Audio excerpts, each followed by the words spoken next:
Bonjour à tous pour cette nouvelle vidéo consacrée au final et plus particulièrement au final, un pion contre 0 pion. Alors pour illustrer le thème de cette vidéo, nous reprenons une partie Marshall contre Maroxy. Marshall elle est noire et son ambition c'est d'amener ce pion G6 jusqu'à la case de promotion G1 et on va voir comment il va réussir.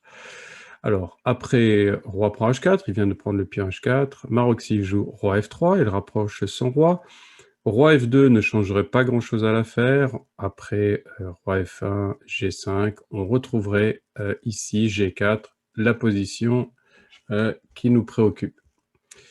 Donc après roi F3, G5, roi G2, roi G4, et on voit tout de suite ici Marshall placer son roi devant le pion. Première étape très importante pour gagner l'opposition, puisque en effet, il va choisir le côté opposé au roi blanc.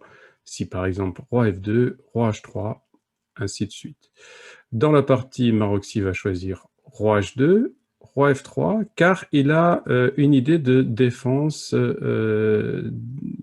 un peu cachée, vous allez voir comment. Après roi H3, G4, roi H2, on a l'air confiant avec les noirs puisque le pion avance, mais attention à ne pas pousser ici G3 puisqu'on se retrouve dans une situation de patte. Donc après roi H1, il faut revenir avec le roi en G3, et après roi G1, voilà ici la position la plus importante de cette vidéo.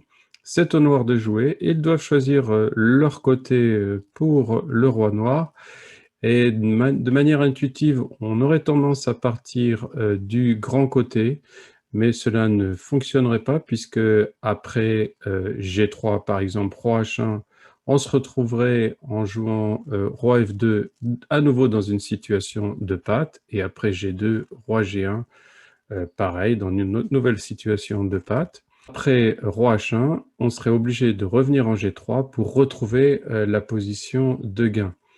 Donc autant s'éviter ces efforts inutiles, et après roi H1, donc roi G3, roi G1, position donc de base, il ne faut pas partir du grand côté, mais plutôt du petit côté, puisqu'après roi H3, roi H1, eh bien G3, roi G1, G2, vous voyez que on a réussi à déloger le roi blanc de la case de promotion, et après roi H2, bien entendu, on va pouvoir transformer notre pion en dame et remporter la partie.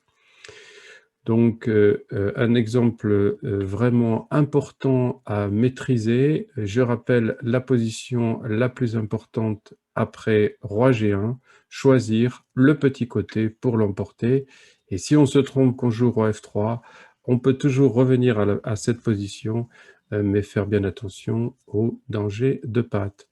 Voilà, merci de votre attention pour cette nouvelle vidéo. Nous continuerons à approfondir ces finales un pion contre 0 avant de passer à d'autres finales de pions. Merci, n'hésitez pas à vous abonner à ma chaîne YouTube pour vous tenir informé des nouvelles vidéos. Au revoir.